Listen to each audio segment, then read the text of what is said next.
ইসরায়েলের টানা ২ বছরের আগ্রাসনে গাজায় নিহতদের মধ্যে মাত্র ১৭% ছিলেন যোদ্ধা, বাকি প্রায় ৮৩%ই ছিলেন সাধারণ নিরীহ মানুষ। সম্প্রতি ফাঁস হওয়া এক গোপন ইসরায়েলি সামরিক প্রতিবেদনে উঠে এসেছে এ তথ্য। আল জাজিরার বরাতে প্রকাশিত ওই প্রতিবেদনে বলা হয়, ইসরায়েলের অভ্যন্তরীণ গোয়েন্দা ডাটাবেজে নিহত যোদ্ধার সংখ্যা ধরা হয়েছে ৮,৯০০ জন। ইসরায়েল বারবার দাবি করে আসছে তারা হামাস যোদ্ধাদেরই লক্ষ্য করে হামলা চালাচ্ছে এবং বেসামরিক হতাহতের সংখ্যা সর্বনিম্ন রাখার চেষ্টা করছে। প্রধানমন্ত্রী বেনিয়ামিন নেতানিয়াহুর দাবি, প্রতিটি যোদ্ধার বিপরীতে মাত্র একজন বেসামরিক মানুষকে হত্যা করছে আইডিএফ। অথচ বাস্তব চিত্র সম্পূর্ণ ভিন্ন।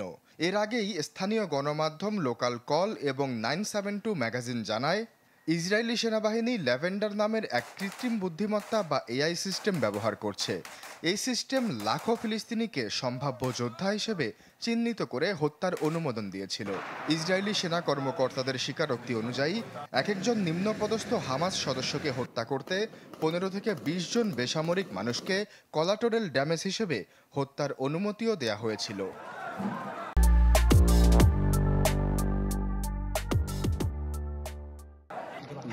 তবে সমালোচনার মুখে ইসরায়েলি সেনারা তাদের অবস্থান বারবার পাল্টাতে থাকে। গণমাধ্যম লোকাল কল এবং 972 ম্যাগাজিন যখন এই তথ্য প্রকাশ করে, তখন প্রথমে প্রতিবেদনটির তথ্য স্বীকার করে আইডিএফ, কিন্তু পরবর্তীতে দ্য গার্ডিয়ান পত্রিকায় উল্টা দেয় বিবৃতি, জানায় প্রতিবেদনের তথ্যগুলো ছিল ভুল এবং তাদের নিজস্ব ডাটাবেজের সাথে মিল নেই। তবে কোন অংশটি ভুল সেটি স্পষ্ট করেনি জায়নবাদীরা। বিভিন্ন সময়ে হামাস যোদ্ধা নিহতের সংখ্যা নিয়ে ভিন্ন ভিন্ন তথ্য দিয়ে আসছে ইসরায়েলি সেনাবাহিনী। 2023 সালের নভেম্বর মাসে তারা দাবি করেছিল 20,000 যোদ্ধাকে হত্যা করা হয়েছে। পরের মাসে সেই সংখ্যা নেমে আসে মাত্র 7,800-তে। 2024 সালের ফেব্রুয়ারিতে তারা বলে 13,000 যোদ্ধা নিহত হয়েছে, কিন্তু এক সপ্তাহ পরেই আবারও সংখ্যা কমিয়ে আনে। আগস্টে দাবি করে 17,000, পরে আবার সেটিকে নামিয়ে আনে 14,000-এ। আশ্বাস চৌধুরী, চ্যানেল 24।